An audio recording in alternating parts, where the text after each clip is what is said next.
नमस्कार, मैं हूं आशीष त्रिपाठी आपके साथ और आप देख रहे हैं न्यूज 18 मध्य प्रदेश छत्तीसगढ़।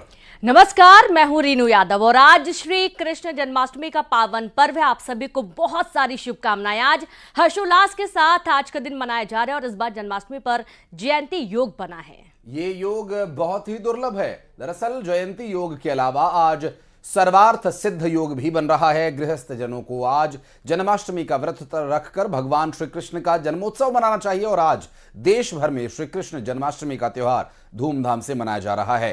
ये पर्व हर साल भाद्रपद महीने के कृष्ण पक्ष की अष्टमी तिथि को मनाया जाता है और ऐसी मान्यता है कि ये वही तिथि है जब भगवान विष्णु ने द्वापर युग में भगवान कृष्ण के रूप में अपना 8वां अवतार लिया था।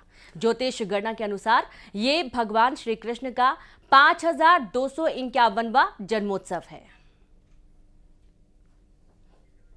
और भगवान श्री कृष्ण के इस अवतार में उन्हें हर किसी ने पूजा और उनकी दी हुई शिक्षा का अनुसरण आज भी किया जा रहा है और उतनी ही प्रासंगिक जो आज से 5,000 साल पहले ये शिक्षा थी और आज भी उतनी ही प्रासंगिक है उनकी शिक्षा।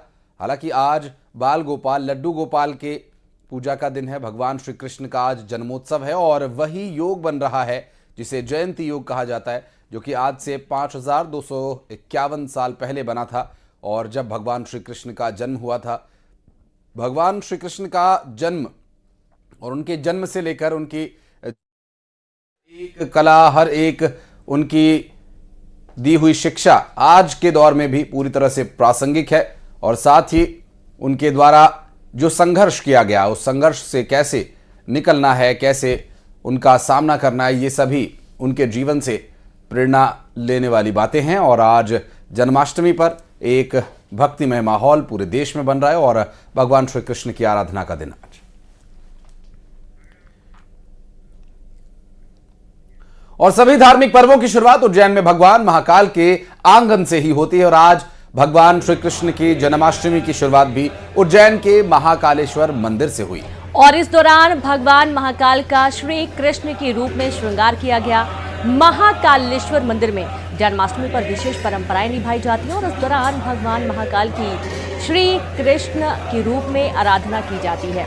बता दें कि 12 ज्योतिर्लिंगों में एक भगवान महाकालेश्वर के दरबार में सभी धार्मिक पर्वों को धूमधाम के साथ मनाया जाता है।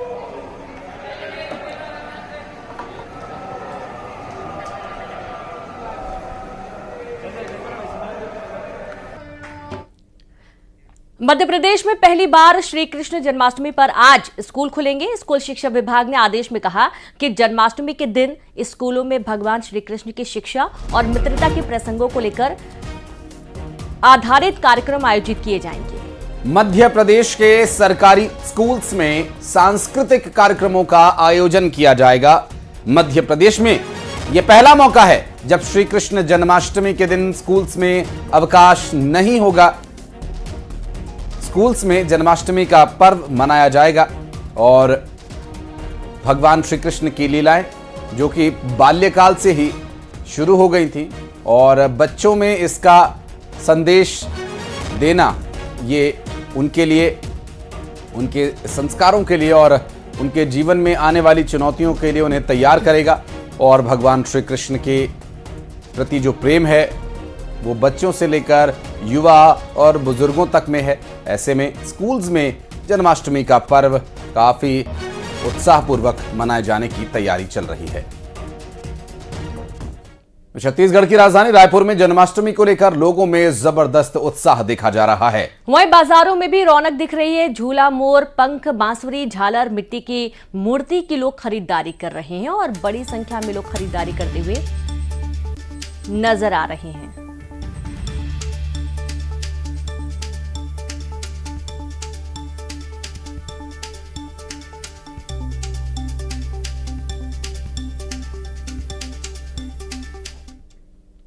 और अब बात करेंगे बिलासपुर से बड़ी खबर की, जहां युवक की हत्या से सनसनी फैल गई है। शराब पीने के दौरान युवक की हत्या की गई। बताया जा रहा है कि शराब की बोतल से ही गले पर वार किया गया और घटना के बाद से पूरे शहर में हड़कंप मचा हुआ है। पुराना बस स्टैंड पर वारदात को अंजाम दिया गया और हत्यारे की तलाश लगातार जारी है। बिलासपुर से पूरा मामला सामने आया, जहां पर एक शख्स की हत्या से पूरे इलाके में सनसनी फैल गई। शराब पीने के दौरान शख्स की हत्या की गई। शराब की बोतल से गले पर वार किया गया था। दरअसल घटना के बाद शहर में हड़कंप मचा हुआ है। पुराना बस स्टैंड पर यह वारदात हुई और हत्यारे की तलाश जारी है।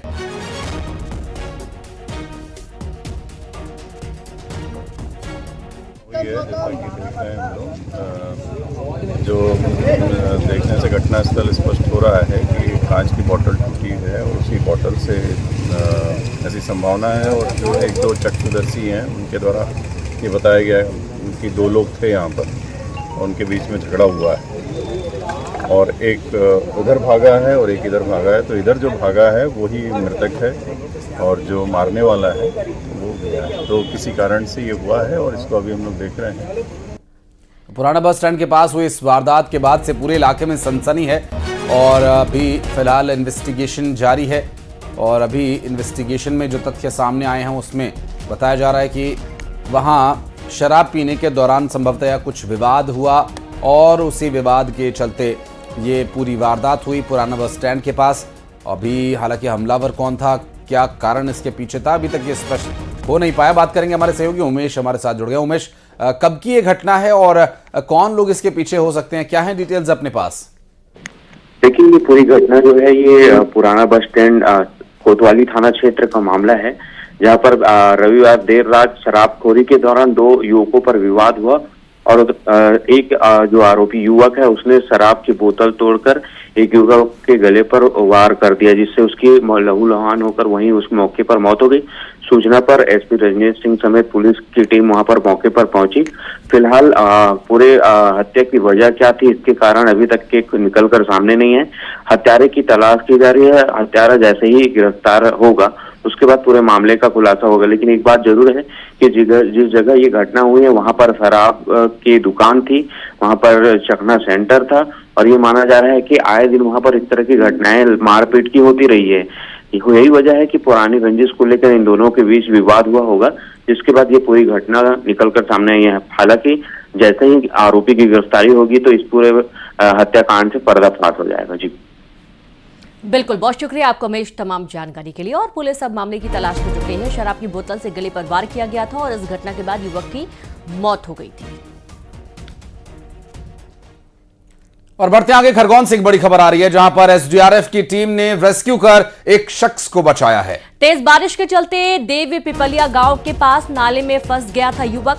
करही थाना क्षेत्र के देव पिपलिया गांव में तेज बारिश के चलते नदी में उफान था और उफान के चलते 45 साल के रामलाल मकवाने का रेस्क्यू किया गया।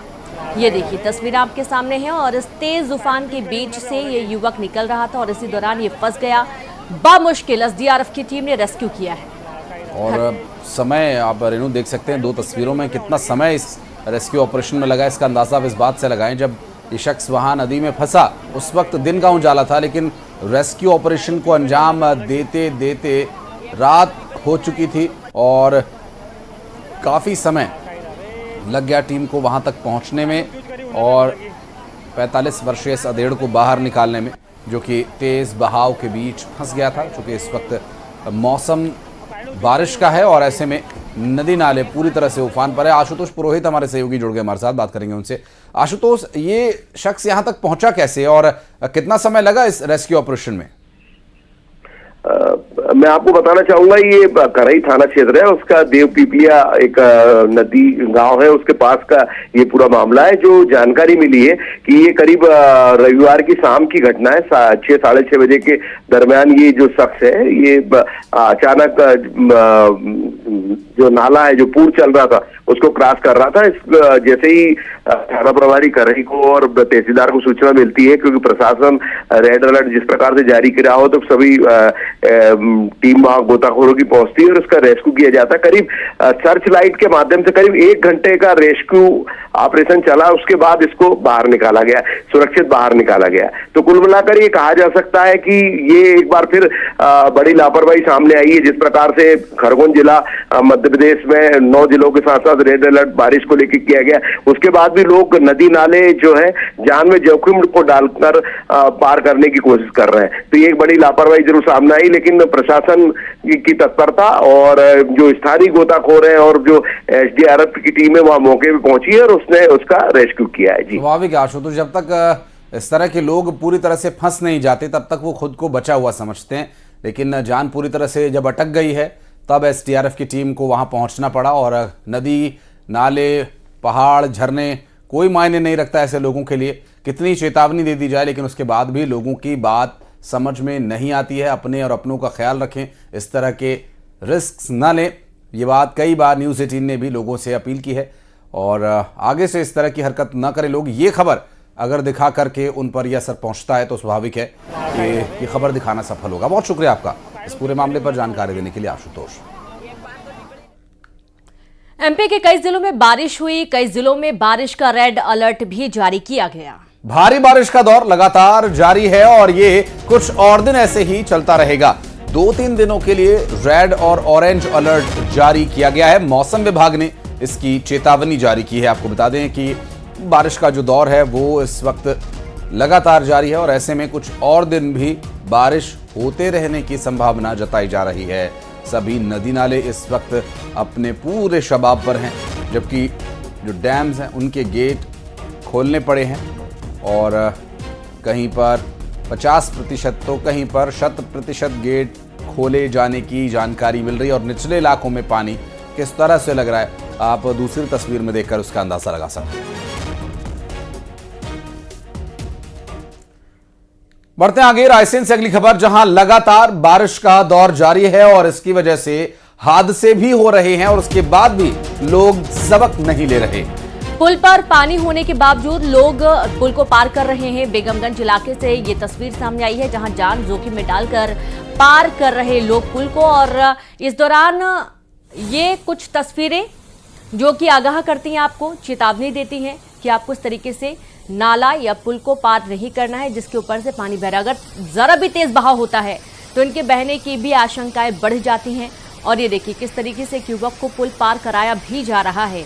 लगातार ऐसी तस्वीरें बार बार सामने आ रही हैं जहां पर लोग जान जोखिम में डालकर रपटे को, पुल को, नाले को पार करने की कोशिश करते हैं। हम तो डूबेंगे सनम, तुम्हें भी ले डूबेंगे, कुछ इसी तरह की ये तस्वीर तस्दीक करती हुई 1 2 3 4 लोग एक साथ जा रहे हैं। अगर एक का भी पैर फिसला तो वो चारों को लेकर जाएगा इस तेज बहाव में। और इस तरह की कई घटनाएं रेनू हम लगातार दिखा भी रहे हैं लोगों को, और फिर भी लोगों की बात ये समझ में नहीं आती कि आप अपनी जान जोखिम में नहीं डाल रहे हैं, आप अपनों की जान जोखिम में डाल रहे हैं। और ये रायसेन से कुछ ऐसी ही तस्वीर सामने आई है और ये इतना बहाव काफ़ी है ये लोगों को बहा ले जाने के लिए, लेकिन जब तक ये गले तक पानी ना आ जाए लोगों को ये बात समझ में नहीं आती। बढ़ते आगे, खंडवा में ओंकारेश्वर बांध के अब 11 गेट्स खोल दिए गए हैं। 4896 क्यूसेक पानी अब छोड़ा जा रहा है। दिन में खोले गए थे बांध के 7 गेट और इस दौरान आप ये विहंगम नजारा देखिए। पहले आप जब बांध के गेट खोले जाते हैं इस दौरान बड़ी संख्या में लोग भी आते हैं इसे देखने के लिए, लेकिन फिलहाल अभी कुछ प्रोटोकॉल्स हैं जिनके तहत मना किया गया है कि आप जल भराव वाले इलाके में बिल्कुल भी ना जाएं। ओंकारेश्वर बांध के 11 गेट खोले गए हैं और ये बहुत ही खूबसूरत नजारा आपकी टीवी स्क्रीन पर खंडवा की ये तस्वीरें हैं। 4896 क्यूसेक पानी यहां से छोड़ा गया है।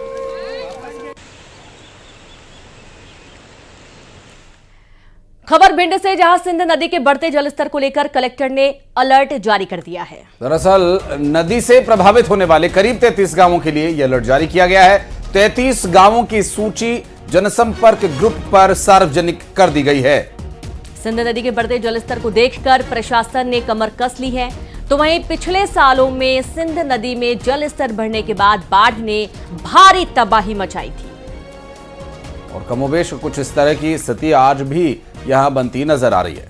और संवाददाता रवि रमन जुड़ गया। रवि रमन, सिंध नदी का जलस्तर बढ़ गया, आसपास के इलाकों में किस तरीके से इंतजामात किए गए हैं? रीनू, मैं आपको बताऊं कि जो भिंड जिले में जो सिंध नदी का जो निकास है वो कहीं ना कहीं वो 33 गांवों को प्रभावित कर रहा है।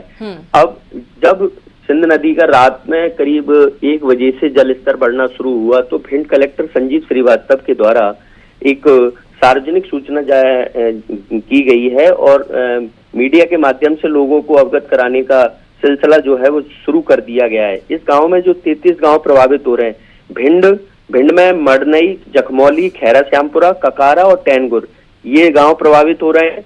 और महगांव की अगर बात की जाए, दूसरा तहसील जो है वो, उसमें सांदरी, बजरौली, बचरेटा, बरेही खुद और बरेठी राज, खेरिया सिंध, कछार, और रौन में इंद्रुखी, कौंदकी मड़ैया, निवसाई, मैयर, रेमजा, मेहदा, पड़ौरा, दोहर, हिलगवा। और मेहोना में जो प्रभावित गांव हैं रीनू, वो है गोहर, पर्राइच, बड़ेतर, मड़ियावली, खुर्द, और लाहर के लिलवारी और बरद, अजनार, मड़रौली और सिजरौली, ये सारे कुल मिला के 33 गांव प्रभावित हो रहे। चूंकि पिछले सालों में जो बाढ़ आई थी, बारिश का जल बढ़ने के कारण, जब सिंध नदी का जलस्तर बढ़ा था तो भारी तबाही देखने को मिली थी। लोग बेघर हो गए थे, लोगों के घरों में जो राशन सामग्री थी वो पूरी तरह से तबाह हो चुकी थी। इन सब घटनाक्रमों को देखते हुए कलेक्टर ने अलर्ट जारी कर दिया है और लगातार मुनादी भी कराई जा रही है इन गांवों के आसपास के कोई भी नदी के आसपास नहीं जाएगा, और ना ही कोई भी जो गांव है जो बाढ़ से चपेट में पिछले सालों में रहे हैं, उन लोगों को भी अलर्ट कर दिया गया है। कभी भी अगर जलस्तर बढ़ता है तो आप लोगों को गांव में उन स्थानों पर जाना पड़ेगा जो ऊंचाई वाले हैं, और आप अपनी जान जोखिम में ना डालते हुए नदी के आसपास नहीं जाएंगे। बिल्कुल, बहुत शुक्रिया आपका रवि रमन तमाम जानकारी के लिए। और इस तरीके से अलर्ट भी जारी कर दिया गया है, चेतावनी जारी करते हुए बताया गया है कि जलस्तर बढ़ा हुआ है।